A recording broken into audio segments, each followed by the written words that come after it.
here I am again in my cheap Porsche, and today I thought talk a bit about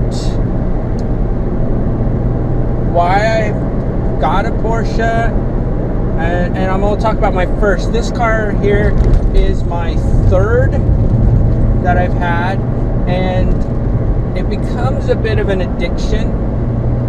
I don't know if you follow guys like Magnus Walker. Now he's got the addiction bad. Most Porsche owners that get to where they own multiple versions of the car, a lot of times they only own one at a time, or maybe two, but obviously he's got a lot and is adding all the time. So, but for me, the reason why I first got a Porsche, it all comes down to your childhood, I think. Most people, when they want a certain kind of car, maybe they had a poster of it on the wall when they were younger, maybe they had a neighbor with one, maybe their dad loved it. That's the case with me. My dad was a big Volkswagen guy, had lots of bugs. Over the years, he's had a Volkswagen bus or two, and he was a hippie in the 60s, so it all makes sense. And so, because of that, obviously, when you want a performance car, you want a Porsche. You don't want necessarily a Volkswagen. Now, he was willing to settle for a Carmen Ghia, which has really good looks. They're nice cars, but it's got Volkswagen bug performance, because essentially that's what it was. It was a bug with a nice body. So you don't get the Porsche 911, whatever model you want. You don't get that kind of performance out of a Volkswagen bug. Not saying you can't make them pretty fast, because I've seen some crazy ones, but if you keep it stock, you're not going to get anywhere near where you're going to get with a Porsche. So my dad always wanted one, but he never was able to get one. And so I think his always wanting one is part of what made me want one. So eventually I was able to buy my first one, and that is kind of a funny story. Bought it on eBay, just happened to see it was a 924. So if those of you who aren't familiar with the 924, has an Audi VW engine up front. It's a front engine, rear transaxle car. Inline 4.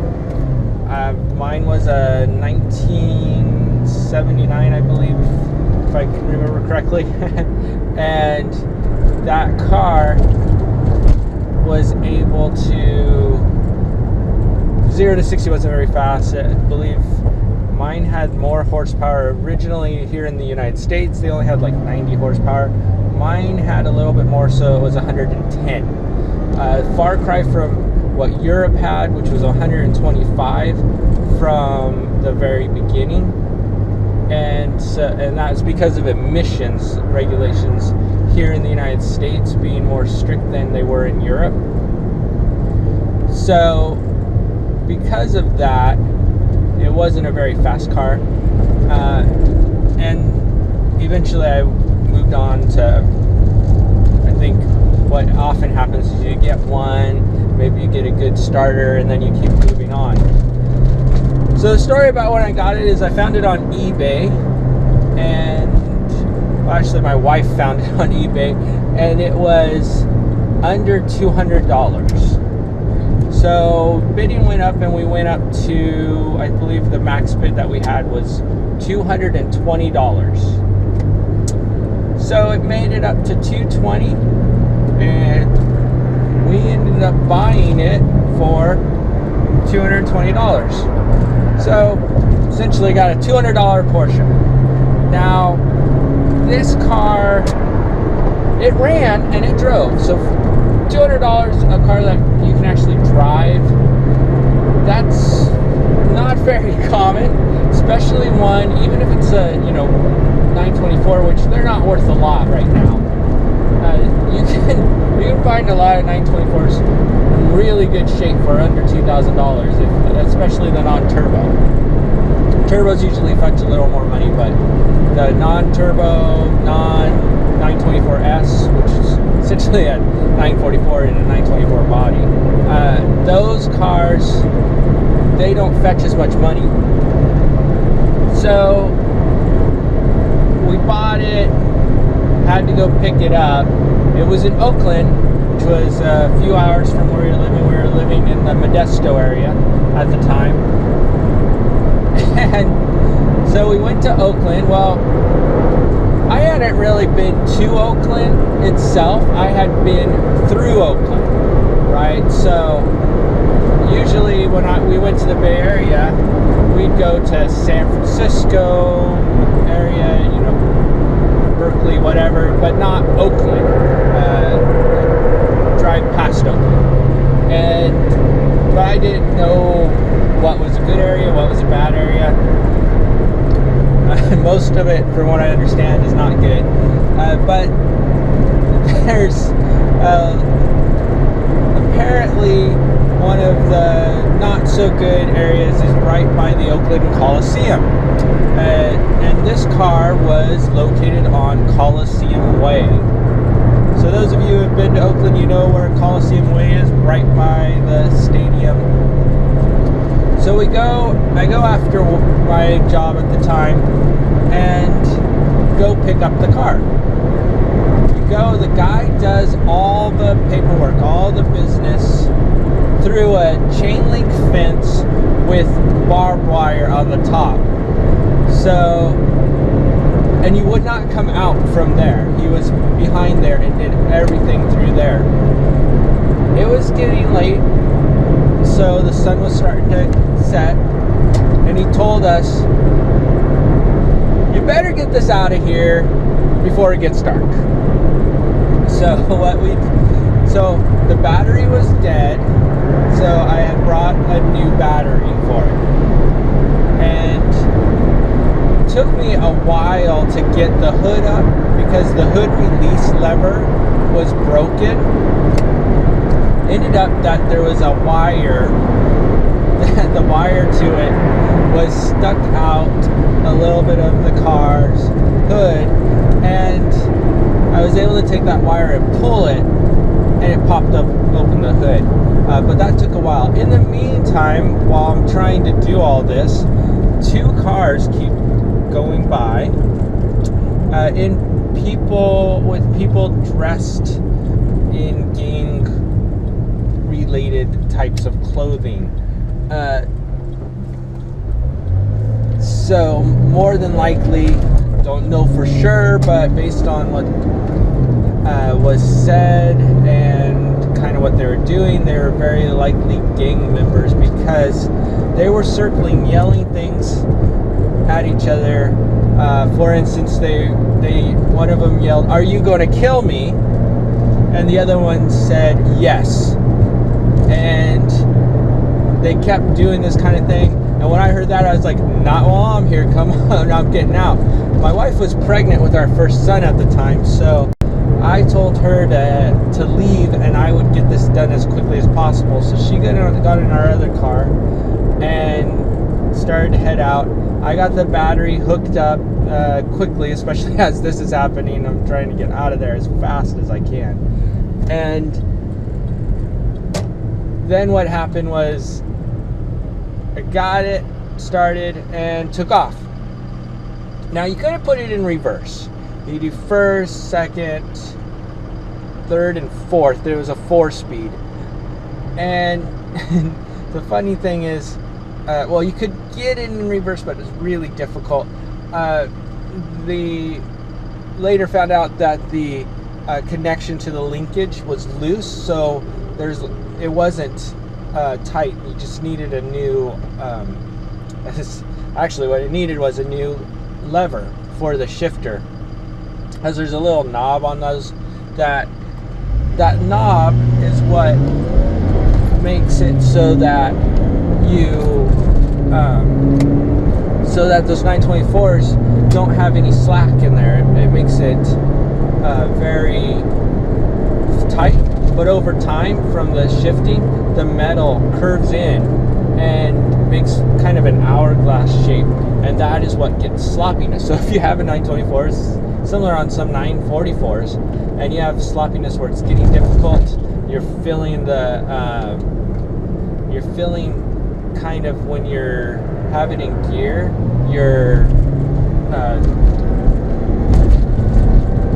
when you have it in gear, your sticks can move around.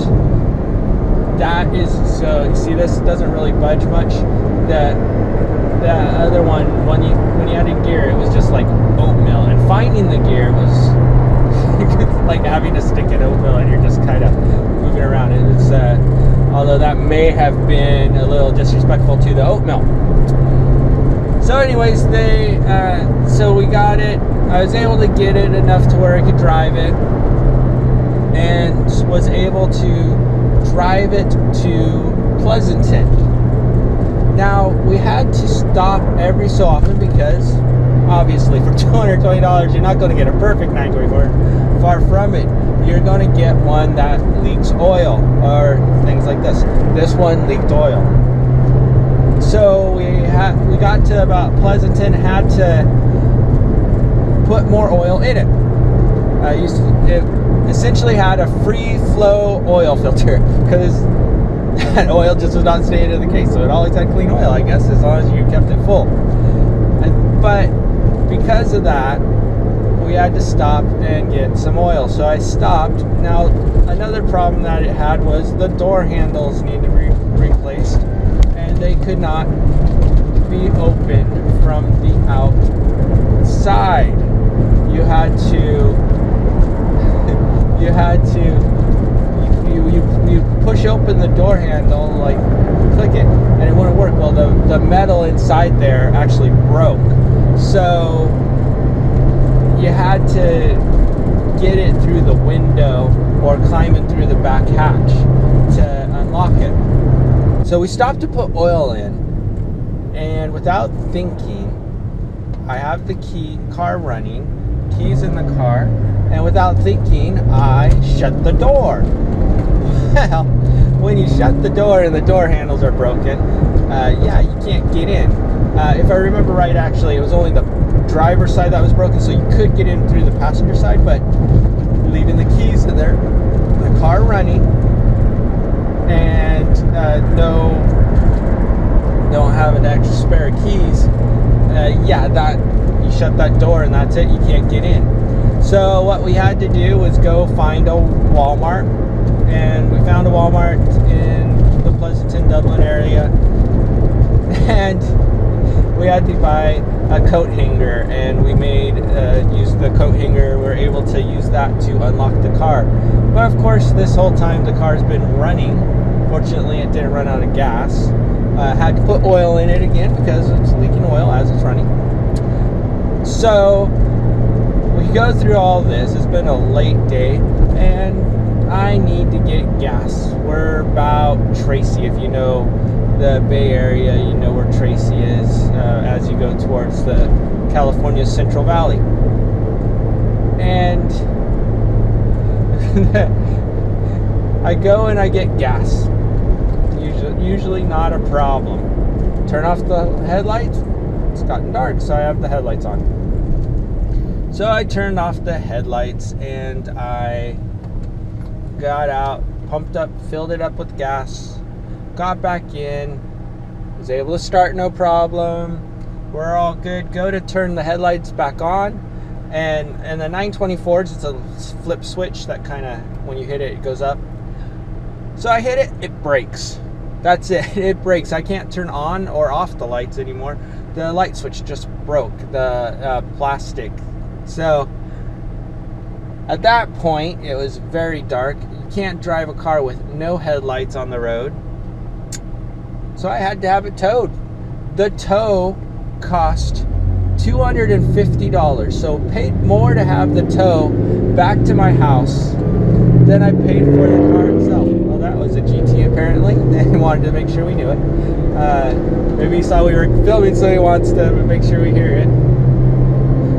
So here, you can hear it for a second.